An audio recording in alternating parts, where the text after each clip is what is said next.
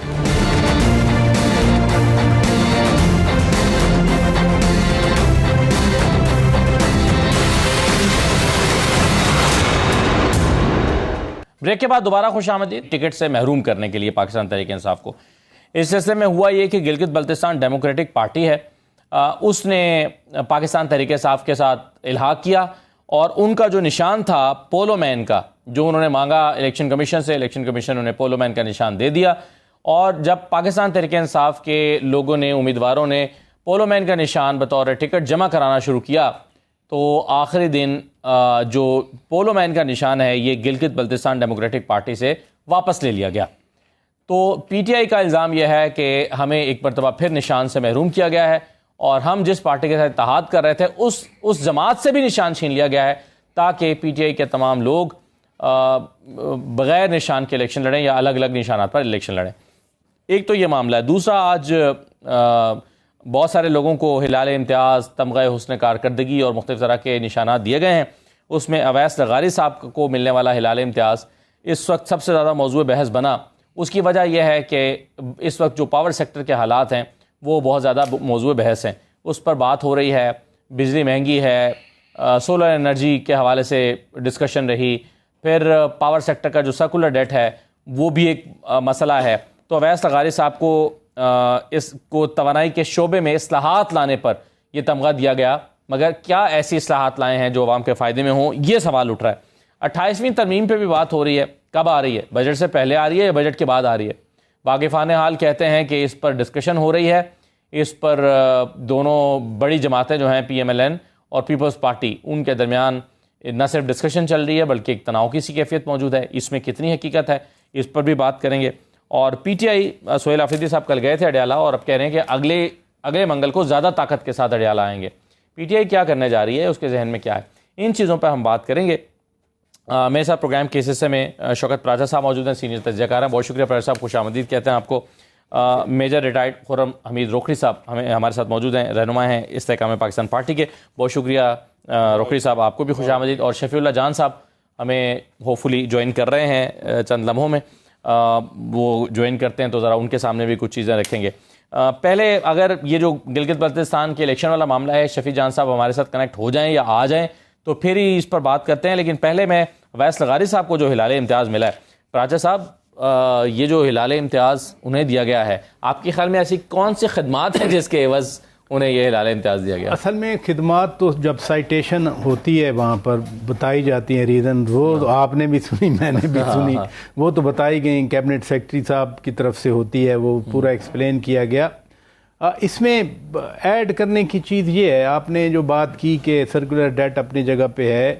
کم از کم ایک چیز ہے کہ پیٹرول مہنگا ہوا تو ڈر تھا کہ بالکل لوڈ شیڈنگ اب اتنی ہوگی کہ ہم بلبلا اٹھیں گے. جیسے چند دن تو بلبلائے بھی. اچھا، وہ 2-3 گھنٹے کا تھا کم از کم اس کے بعد. لیکن میرا خیال ہے کہ جو آئی پی پیز کے ساتھ انہوں نے ری نیگوسیشن کی ہیں، وہ that could be one of the major reasons کہ یعنی ایک مذاق بن گیا تھا نا کیپیسٹی چارجز، لیکن اس سے جو ہم 3400 ارب روپیہ ادا کر رہے ہیں، جو اس ریشو سے کم لے آئے جو پہلے تھا. کچھ کی مدت کم ہوئی، کچھ کے ساتھ ری نیگوسیشن ہوئی. حالانکہ جب یہ ہوئے تھے ایگریمنٹ تو اس وقت تو تھا کہ نیگوشیٹ نہیں ہوں گے. لیکن بہرحال ایک پریراگیٹو ہوتا ہے حکومت کا، وہ دیتے ہیں بڑے بڑے لوگوں کو اور بھی ملتے ہیں. میں تو خیر نام نہیں لیا کرتا لوگوں کا، اور بھی ماضی میں بھی ایسی باتیں ہوتی رہی ہیں. کسی کو مل گیا چلیں خیر. وہ خیر ابھی بھی اور بھی بہت سارے ایسے لوگوں کو ملا ہے جس پر اور ماضی میں بھی ملتے ہیں. یہ آپ کی بات درست ہے بالکل. لیکن بہرحال جو زیادہ پرومیننٹ شخصیات ہیں اس پر پھر سوال اٹھتے ہیں اور اس پر ڈسکشن ہوتی ہے. آپ اس پر کیا کہنا چاہیں گے روکھڑی صاحب؟ یہ میرے اس پہ یہ جو نشان امتیاز ہیں، یہ ساری چیزیں ہیں بڑے عرصہ سے، ابھی نہیں بڑے عرصہ سے ہم اس پہ یہ رزلٹ نکالا کہ خاموش رہے. ہمارا جو کرائٹیریل ہے سلیکشن کا، ابھی اویس لغاری کو بالکل ڈسکس نہیں کروں گا وہ کہ ہم کو اس کو ٹارگٹ، اوور آل جو ہمارا کرائٹیریل ہوتا ہے، جو ایک پروسیس ہے سارا، اس میں میرے خیال میں بہت سارے لوپ ہولز ہیں. جی، تو اس وجہ سے جو اہل لوگ ہیں وہ کئی دفعہ نہیں آتے آگے، اور ایسے چہرے آ جاتے ہیں جو پسند یا کسی کی ذاتی پسند ہو، اس طرح کے چہرے بھی آ جاتے ہیں. تو یہ چیز چلی آ رہی ہے، بڑے عرصے سے چلی آ رہی ہے. اب اس سسٹم پورے کو بریک کون کرے گا؟ کس سٹیج پہ جا کے یہ بریک ہوگا کہ آپ جب کوئی بھی ایوارڈ دیں تو اس ایوارڈ کے بعد قوم مانے کہ ہاں یہ ساری چیز ٹھیک ہے. صحیح ہے. تو یہ میرا ہے کہ وہ جو بات کی ہے پراچا صاحب نے، ہم بھی اسی کو حاشیے لگا دیں گے بات. ٹھیک ہے. اچھا سر، یہ بتائیں کہ یہ 28ویں ترمیم کی کیا کہانی ہے؟ دیکھیں 28ویں ترمیم کی کہانی یہ ہے کہ جو 18ویں ترمیم ہے ہم نے جب وہ پیس کی، مجھے یہ نہیں، آج بھی میرے ایک دوست سے بات ہو رہی تھی کہ کیا ہمیں نہیں سمجھ آ رہی تھی اس وقت کہ ہم کیا چیز بنا رہے ہیں، ٹھیک، اس کے افیکٹس کیا آئیں گے. نہیں وہ تو صاف نظر آ رہا تھا کہ پیسے جو ہیں وہ صوبوں کی طرف دھکیلے جا رہے ہیں. جی لیکن دھکیلنے حق بنتا ہے. کیا ہمیں نہیں پتا تھا کہ ہمیں ایک اسٹرانگ لوکل گورنمنٹ سسٹم کی ضرورت ہے؟ کیا ہمیں نہیں یہ سوچنا چاہیے کہ ایک اسٹرانگ لوکل گورنمنٹ سسٹم کو ٹیکسیشن کے ساتھ ملانے کی ضرورت ہے؟ کیا ہمیں نہیں پتا کہ NIFC ایوارڈ جو ہم بھیج رہے ہیں، جب اس کا انفلیشن یا ریٹ بڑھے گا تو اس کی ٹیکسیشن کو کیسے ہم پورا کریں گے؟ تو یہ 18ویں ترمیم بذات خود ہمارے تمام کے لیے اس وقت ایک شدید مسئلہ بن چکی ہے کہ ہم نے پورے وفاق کو کمزور کر دیا. جی ہاں. آج کوئی بھی جو ڈیسیجن جو وفاق نے لینا ہے، کوئی بھی پارٹی چلا رہی ہو وفاق کو، میں یقین کرے میں کہتا ہوں اسد اللہ کہ 18ویں ترمیم نے آپ کے پولیٹیشین کو پکڑ کے زیرو کر دی. وفاق کے اندر کون سے پولیٹیشین کی کسی کی اہمیت رہ گئی 18ویں ترمیم کے بعد؟ تو آپ کو ترامیم تو لانی چاہیے. مگر پیپلز پارٹی کہتی ہے ہماری ریڈ لائن ہے. دیکھیں میں یہ کہوں گا کہ کوئی کہے میری یہ ریڈ لائن ہے، کسی نے کہا یہ شخصیت میری ریڈ لائن ہے، کسی نے کہا فلانی ہے. میرے جیسے پولیٹیشین کے لیے کنسرن میرا یہ ہے کہ میں پولیٹکس کر رہا ہوں آن دا بیسس آف میرٹ. اگر آپ میری بات مانیں، یعنی میں چلو جو کہہ رہا ہوں تو مان جائیں، میرے اندر کی چیز کا تو آپ کو نہیں معلوم، تو کیا ضروری نہیں ہے کہ ہم ملک کا سوچیں کہ ہم کہاں پہ کھڑے ہوئے ہیں؟ کیا زیادہ صوبے نہیں بننا چاہیے؟ کیا لوگوں کو ان کے رائٹس نیچے تک نہیں ملنا چاہیے؟ کیا یہ لازم ہے کہ 2-3 آدمیوں کے پاس سارا بجٹ ہو؟ کوئی اگر لاہور میں بیٹھا ہے تو ڈیرہ غازی خان کے ایشوز کو بھی وہی حل کرے، وہ جو سیکٹری ہے، جبکہ اس پوری زندگی اسے یہ بھی نہ پتا ہو کہ ڈیرہ غازی خان گیا بھی نہ ہو. جو ہاسپٹل ہے میاں والی کا، کیا لوگوں کو یہ معلوم ہے کہ شکردرہ سے میاں والی بیسک اسپتال میں آنے میں 2.5 گھنٹے لگ جاتے ہیں، 2 گھنٹے.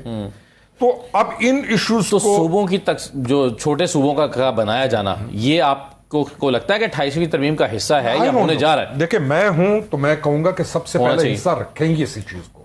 آپ ایک strong centralized local government system لے کے آئیں، جو یہ نہ ہو کہ میں نے پنجاب کا ایک علیحدہ ڈرامہ لوکل گورنمنٹ سسٹم کر دیا، KP نے علیحدہ کر دیا، سندھ نے علیحدہ کر دیا، جن کے پاس پاور ہو. آپ اس صدی میں آپ پھر رہے ہیں، بچے آپ کے پڑھ لکھ گئے ہیں، ان کا خیال کرنے والا ہے کوئی نہیں، تو آپ کو ترامیم تو لانی ہے.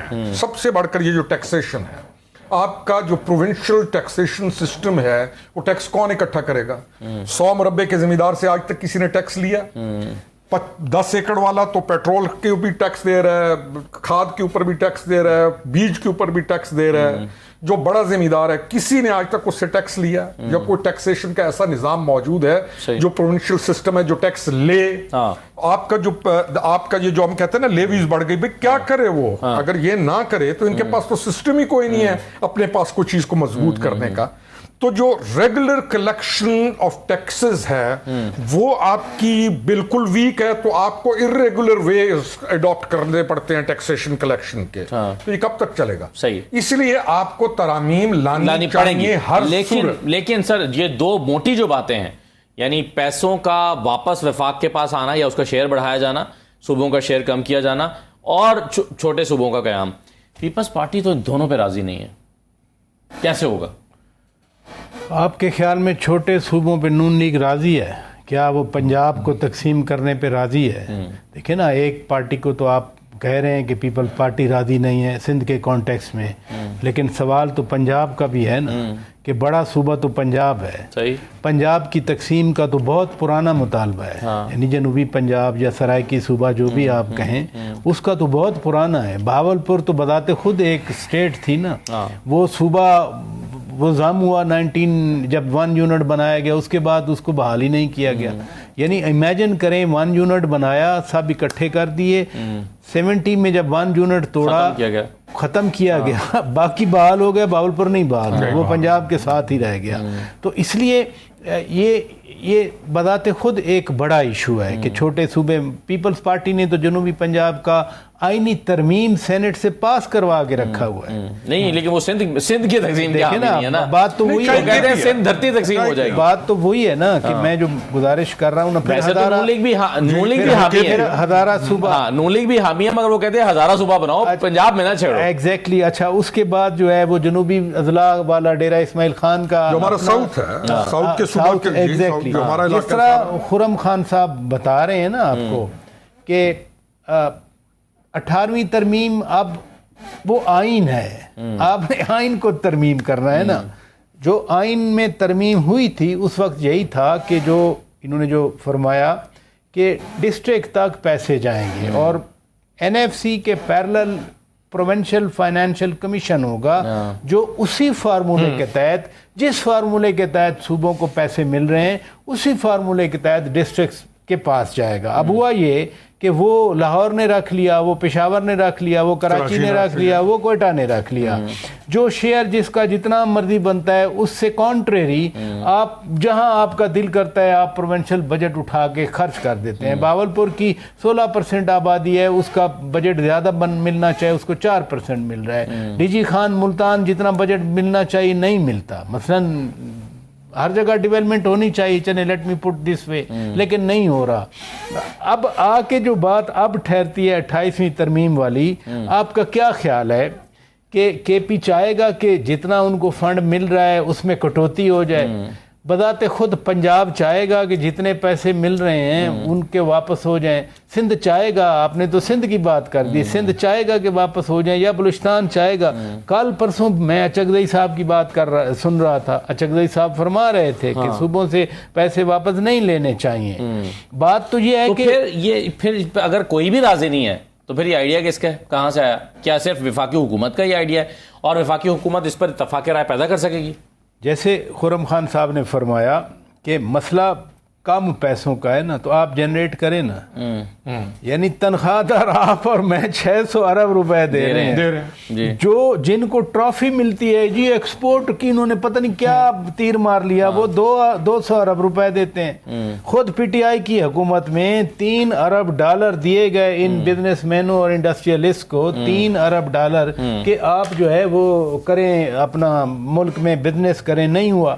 اس لیے یہ بات نہیں ہے کہ ایک صوبہ چاہے گا دوسرا نہیں چاہے گا. ٹیکس زیادہ ہوں، لیکن میں پھر کہوں گا کہ چھوٹے صوبے جو ان کے پاس ریشو جا رہی ہے ابھی وہ نہیں مانیں گے. وہ تو مطلب اس میں ایک اور بھی بات بتا دوں، صرف پیپلز پارٹی نہیں ہے، میری انڈرسٹینڈنگ کے مطابق پی ٹی آئی بھی اپوز کرے گی، اس کو بلوچستان بھی اپوز کرے گا. بالکل صحیح ہے. اب ایک معاملہ آج کل بڑا بلو پاسپورٹ کا چل رہا ہے، اس پر بڑی بحث ہو رہی ہے. اس پر ویسے تو تمام جماعتوں کا اتفاق ہی لگتا ہے، لیکن طلال چودھری صاحب نے بتایا ہے، وہ یہ کہتے ہیں کہ اس پہ پی ٹی آئی کے ایم این اے ہیں، ان کے ایک صاحبزادے بلو پاسپورٹ پر بیرون ملک گئے اور وہاں جا کے انہوں نے اسائلم کلیم کر دیا. پی ٹی آئی کے ایم این اے اقبال آفریدی صاحب، ان کے صاحبزادے بلو پاسپورٹ پہ ایک ایسے یورپ کے ملک میں گئے جہاں پر ویزا ریکوائرڈ نہیں تھا، اور وہاں سے پھر وہ اٹلی چلے گئے اور اسائلم کلیم کر دیا. تو ایک تو ذرا بلو passport per P T I کا آفیشیل موقف، شفیع اللہ جان صاحب آپ کو خوش آمدید کہتے ہیں. پی ٹی آئی اکثر معاملات میں دیر کر دیتی ہے، لیکن ہم پھر بھی آپ کے شکر گزار ہیں، آپ تشریف لائے ہیں، آپ کی مصروفیت کا اندازہ ہے. تو اس پر کیا موقف ہے آفیشیل بلو پاسپورٹ کے اوپر؟ سب سے پہلے اسد صاحب آپ کا شکریہ. بلو پاسپورٹ پہ میرے پاس بھی ہے، ہر پارلیمنٹیرین کے پاس ہوتا ہے. اس پہ آئی تھنک اٹلی کا جو ہے وہ ویزا آپ کو ریکوائرڈ ہوتا ہے، وہ ویزا فری نہیں ہے. نہیں، وہ کہہ رہے ہیں کہ ایک ایسے ملک میں گئے یورپ کے جہاں آسٹریا پہ آپ جا سکتے ہیں، تو وہاں سے پھر وہ یورپ میں تو پھر آپ ٹریول کر سکتے ہیں. جی. تو اگر انہوں نے یہ جو ایک بات طلال صاحب کہہ رہے ہیں کہ اگر اس طرح کا کوئی بھی اقدام انہوں نے کیا ہے تو میں اس کی مذمت کرتا ہوں، نہیں کرنا چاہیے تھا. ٹھیک ہے، چاہے پی ٹی آئی ہو، چاہے مسلم لیگ نون ہو، چاہے پیپلز پارٹی ہو، جو غلط ہے وہ غلط ہے. اور کیا سابق پارلیمنٹیرینز کے پاس تاحیات بلو پاسپورٹ ہونا چاہیے اور ان کے بچوں اور فیملی کے پاس؟ میں اس کے حق میں ہوں. آپ اس کے حق میں؟ میں اس کے حق میں ہوں. کیوں؟ دیکھیں ایک تو آپ ایم این اے ہیں، ایم پی اے ہیں، ختم ہو گئے، ایم پی اے کے پاس نہیں ہوتا، ختم ہو گیا. ایم پی اے کے پاس تاحیات نہیں ہوتا. اب میں ایم پی اے ہوں، جس دن میں ایم پی اے شپ میری ختم ایم این اے کے پاس بھی تاحیات نہیں ہوتا نا. بل تو یہی ہے نا کہ تاحیات کر دیا جائے. اسد صاحب میرے پاس تاحیات نہیں ہے. جس دن میں ایم پی اے ختم ہو جاؤں گا میں پاسپورٹ واپس کر دوں گا. صرف ایم این ایز اور سینیٹرز کے پاس تاحیات ہوتا ہے. دیکھیں اس ملک میں سیاستدان جو ہے وہ بڑا سافٹ ٹارگٹس ہے. سیاستدان اگر کوئی اپنے لیے کوئی ایسی جو آئین میں گنجائش ہوتی ہے اور وہ پریویلیج لینا بھی چاہے تو وہ بیچارہ میڈیا کا بھی زینت بن جاتا ہے. تو اس میں کوئی ایسی بات نہیں ہے. ایک ایم این اے جو ہے وہ 12-13 لاکھ لوگوں کو ریپرزینٹ کرتا ہے. ایک ایم پی اے جو ہے وہ 3-3.5 لاکھ لوگوں کو ریپرزینٹ کرتا ہے. 5 سال کے لیے ریپرزینٹ کرتا ہے تو ٹھیک ہے نا، 5 سال کے لیے ریپرزینٹ کرتا ہے تو اس کو وہ سہولت مل بھی جاتی ہے. اس کا کیا احسان ہے قوم کے اوپر کہ ساری عمر اس کو پھر بلو پاسپورٹ اس کے بچوں کو، فیملی کو ملتا ہے. یہ جو تنقید کرتے ہیں نا ان کو کہے ذرا کونسلر کا الیکشن لڑ کے دکھائے. الیکشن لڑنا، ووٹ لینا بڑا مشکل کام ہے. یہ اس طرح نہیں ہے کہ آپ میڈیا پہ بیٹھ کے کوئی بھی تجزیہ نگار جو ہے وہ سیاستدانوں کے کپڑے بھی اتارے. اور جب یہ تو آپ سمجھتے ہیں کہ یہ جو سب کچھ ہو رہا ہوتا ہے اس کا ریوارڈ ملنا چاہیے بلو پارٹ؟ نہیں. ایک دیکھیں میری اسٹرگل ہے, میں آئی ایس ایف سے ہو کے یہاں تک پہنچا ہوں. میں نے آزاد الیکشن بھی لڑا ہے, پھر میں نے پی ٹی آئی کے ٹکٹ پہ بھی لڑ کے یہاں تک پہنچا ہوں. تو میری 15 سال کی اسٹرگل ہے. یہ اس طرح اوور نائٹ ہم نہیں آئے کہ راتوں رات ہمیں پی ٹی آئی کا ٹکٹ ملا اور ہم بن گئے. بالکل پی ٹی آئی کے ٹکٹ کے بغیر میں 200 ووٹ نہیں لے سکتا, اس میں کوئی شک نہیں ہے. میرا ووٹ عمران خان کا ووٹ ہے, 180 سیٹیں وہ لے چکے. نہیں, اگر آپ کا یہ آرگومنٹ مان لیا جائے تو پھر تو آپ کے جو اسپیکر صاحب تاحیات اپنے لیے برات کا بل لے کر آ رہے تھے, نہیں تاحیات دیکھیں تو کہ ساری عمر ان کو 6 لوگوں کا سٹاف جب تک وہ زندہ ملے گا تو پھر تو وہ بھی جسٹیفائڈ نہیں. جسٹیفائی میں اس کی مذمت کرتا ہوں, نہیں ہونا چاہیے تاحیات, لیکن صرف پاسپورٹ کی بات ہے نا. اس کے علاوہ تو کوئی اور نہ آپ کے پاس کوئی 17 گریڈ کا افسر ہے, نہ کوئی آپ کو گارڈ تاحیات ملتا ہے, نہ کوئی ڈرائیور ملتا ہے, تاحیات نہیں ملنا چاہیے, نہ آپ کو گاڑی تاحیات مل. لیکن آپ جوڈیشری کا بھی دیکھ لیں کہ جج صاحب کی تنخواہ کتنی ہے, اس کو کیا کیا مراد ملتی ہے. آپ متفق ہیں اس؟ دیکھیں پولیٹیشین جو ہے نا وہ ایک وکٹم تو ہے. کون سا پولیٹیشین ہے جو ڈبل نیشنلٹی رکھے گا؟ کوئی رکھے گا؟ نہیں رکھے گا. پولیٹیشین نے یہیں رہنا ہے, اس کے بچوں نے بھی یہیں رہنا ہے. نہیں, یہ ضروری نہیں ہے. میجورٹی کو آپ میجورٹی پولیٹیشینز کو آپ ایک کلاس کو چھوڑ دیں جو ایک پارٹ ٹائم پولیٹیشین, یعنی پولیٹیشینز کی بھی تو ایک کلاس ہوتی ہے. پولیٹیشینز میں بھی ایک کلاس وہ ہے جو پارٹ ٹائم پولیٹیشین ہے, جو ایک تمغہ لینے کے لیے پولیٹیشین ہے, جس کی اور بڑی ساری چیزیں اور اس کی وجہ سے وہ یہاں سے بھی حصہ وصول پاتا ہے. ان کو ویسے ہم نے تو یہ دیکھا ہے جو فل ٹائم پولیٹیشین ہیں ان کے اثاثے باہر کے ملک میں زیادہ ہیں. نہیں, میں پھر کہوں گا کہ جس کے اثاثے باہر ہیں اور جس نے انلیگل بنائے ہیں, سب سے زیادہ بہتر اور آسان ہے پولیٹیشین کو ادھیڑنا. ادھیڑ دو بھائی. نیب کس لیے ہے؟ میں پیش کرتا ہوں ریکوری کے لیے. میری بات میں پیش کرتا ہوں اپنے آپ کو ایز اے پولیٹیشین کہ میں سامنے ہوں. ادھیڑ دو کوئی چیز اگر ایسی ہے تو. پولیٹیشین تو ادھیڑنے کے لیے ہے اور ادھیڑنا چاہیے اس کو, لیکن اگر نہ ہو, اثاثوں پہ میں آؤں تو میں بیوروکریسی کے اوپر چلا جاؤں تو میں تو 18 گریڈ کے حالات دیکھتا ہوں, 19 گریڈ والوں کو تو میں کہتا ہوں یہ پولیٹیشین تو 10 بھی اکٹھے کرو اس کے نزدیک نہیں پہنچ سکتے. یہ بات ٹھیک ہے. دیکھیں پولیٹیشین کمزور ہو چکا, پولیٹیشین اسٹرانگ نہیں ہے. صحیح ہے. پولیٹیشین کا پالیٹکس آدمی کرتا ہے عزت وقار احترام کے لیے. بالکل وہ تو کسی خاطر. راجہ صاحب آپ کی رائے کیا؟ بلو پاسپورٹ تاحیات ملنا چاہیے؟ دیکھیے بات یہ ہے کہ بلو پاسپورٹ اس میں ہے کیا چیز ایسی سوائے اس کے کہ آپ کو تھوڑی سی فیسیلیٹیشن ہو جائے, باقی کچھ نہیں ہے. 5 سال جو پبلک ریپرزینٹیٹیو ہے صحیح فرما رہے ہیں کہ یار جو جتنی مشکل ہوتی ہے نا, صبح جلدی جاگتے ہیں وہ صبح کالیں کرنا شروع کر دیتے ہیں, جو رات کو لیٹ سوتے ہیں وہ رات ہمارا گٹر بند ہو گیا. میں کہتا ہوں کچھ بھی مسئلہ ہو سکتا ہے, ٹھیک ہے, ایسے مسئلے. یہ پروسیکیوشن ہو تو پولیٹیشین کی ہو, پرسیکیوشن ہو تو پولیٹیشین کی ہو. میں ایک چیز یاد آ گئی, ابھی آنے سے پہلے راستے میں اس نے کہا ایک گھٹنے میں گولی لگی ہے, وہ علاج ٹھیک نہیں ہوا, تو بتاؤ لے کے آ رہے ہیں اس کو, یہاں پہ علاج کرنا. یہ بھی تو کرنا ہے. اس لیے آپ بھی اس کی حق میں نہیں سنیں, یہ تو پھر یہ ہاؤس جو ہے وہ متفقہ طور پر قرارداد کو پاس کر دیتا ہے. سنیں, ایک فیشن بن گیا ہے کہ آپ بلٹ اٹھائیں سیاستدان کو شروع کر دیں. آپ انڈسکریم وہ پی ٹی آئی سے ہو, استحکام پارٹی سے, میں کہہ رہا ہوں اس میں ریاست کو کوئی سپینڈ کرنا پڑ رہا ہے, یا تو یہ کہیں نا کہ اس میں پریویلیج ہے کہ آپ کو وہ تنخواہ جو ہے آپ اپنی مقرر کریں گے. نہیں اپنی مقرر کریں گے, اپنی لمٹ رکھیں گے, پینشن بھی اپنی آپ مقرر کریں گے. کب تک ملے گی؟ جب تک آپ ہیں, اور پھر بل آپ سارے دیں گے, بل بھی اسٹیٹ بھرے گی, فون بھی اسٹیٹ. ایسی تو کوئی چیز نہیں ہے, یعنی اسٹیٹ کا کوئی خرچ نہیں ہو رہا, خرچ نہیں ہو رہا, ٹیکس پیئر کی جو پیسہ ہے وہ ضائع نہیں ہو رہا. اور اگر سینیٹر ہے, یوزولی ہمارے بزرگ آتے ہیں سینٹ میں, اب تو کچھ ینگ آ رہے ہیں, لیکن یوزولی جو میں نے 90 سے دیکھا آنورڈ بزرگ ہوتے تھے. اگر ان کو زندگی میں کچھ فیسیلیٹیشن مل رہی ہے تھوڑی بہت, تو میرا خیال ہے اس میں کوئی مذائقہ نہیں ہے. شفیع جان صاحب, یہ جو گلگت بلتستان کے انتخابات کا معاملہ ہے, اس پر پی ٹی آئی الزام لگا رہی ہے کہ جی یہ 2024 کے پاکستان میں ہونے والے الیکشنز کا فارمولہ وہاں پر لگایا گیا ہے, اور نشان چھیننے کے لیے پاکستان جو گلگت بلتستان ڈیموکریٹک پارٹی ہے اس کا پولو مین کا نشان واپس لے لیا گیا اس وقت جب انہوں نے پی ٹی آئی کے ساتھ اتحاد کر لیا. یہ کیا معاملہ ہے اور کیوں آپ یہ سمجھ رہے ہیں کہ آپ کے ساتھ زیادتی ہو رہی ہے؟ دیکھیں 9 اپریل سے لے کے آج تک کوئی بریتنگ سپیس تحریک انصاف کو نہیں ملی. 9 اپریل کو رجیم چینج ہوا, بیرونی سازش کے تحت تحریک انصاف کی حکومت کو ختم کیا, اس کے بعد پھر 9 مئی بھی تحریک انصاف نے نہیں کیا. کون بینیفیشری ہے 9 مئی کا؟ تحریک انصاف تو بینیفیشری نہیں ہے. تحریک انصاف تو جتنا جو کچھ ہوا تحریک انصاف کے خلاف ہی ہوا، نشانہ یہ بنایا آپ کے گیا. مس کیلکولیشن بھی تو ہو سکتے ہیں نا، اس وقت آپ کو لگ رہا تھا کہ آپ بینیفیشری ہو سکتے ہیں اس کے، یہ بھی تو ہو سکتا ہے. ہم تو کہہ رہے ہیں کہ جس نے کسی تنصیبات پہ حملہ کیا ہے اس کی CCTV فوٹیج لے کے آئیں اور وہ سامنے رکھ دیں، دودھ کا دودھ پانی کا پانی ہو جائے گا. اس میں 9 مئی میں، کیوں میری ساری عمر تحریک انصاف میں گزری ہے، میں نے کوئی اور پارٹی دیکھی نہیں ہے فرام ڈے 1. ہم نے 9 مئی کو اپنے اپنے ضلعوں میں ایسے لوگ دیکھے ہیں جن کا تحریک انصاف سے کوئی تعلق ہی نہیں تھا. اب کوہاٹ میں بچے کو جانتا ہوں جو تحریک انصاف کا ہو. 9 مئی کو کوہاٹ میں اس موب میں ایسے لوگ تھے جن کا ہم نے کبھی زندگی میں ان کو نہیں دیکھا تھا، اور انہوں نے تحریک انصاف کا پرچم اٹھایا ہوا تھا یا گلے میں اس کا کچھ مفلر پہنا ہوا تھا، اور وہ تنصیبات بھی توڑ رہے تھے اور وہ لائٹیں بھی توڑ رہے تھے، دروازے بھی توڑ رہے تھے. تو ایک پورا پلان تھا تحریک انصاف کو نشانہ. چلیے الیکشن پہ بتائیے نا. جہاں تک الیکشن کی بات ہے تو تحریک انصاف اس ٹائم زیر عتاب ہے. جو بھی تحریک انصاف کے ساتھ جو بھی اتحاد کرے گا اس کو یہ سب کچھ بھگتنا پڑے گا. حامد رضا صاحب کے ساتھ کیا ہوا؟ کس چیز کی سزا دی گئی؟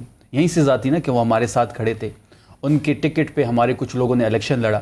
فیصل امین گنڈاپور صاحب یا میرے حلقے سے میرے کوہاٹ سے داؤد آفریدی صاحب جنہوں نے بائی الیکشن یا ضمنی الیکشن لڑا تو ان کے ٹکٹ پہ لڑا، ان کو وہ آج کدھر ہیں؟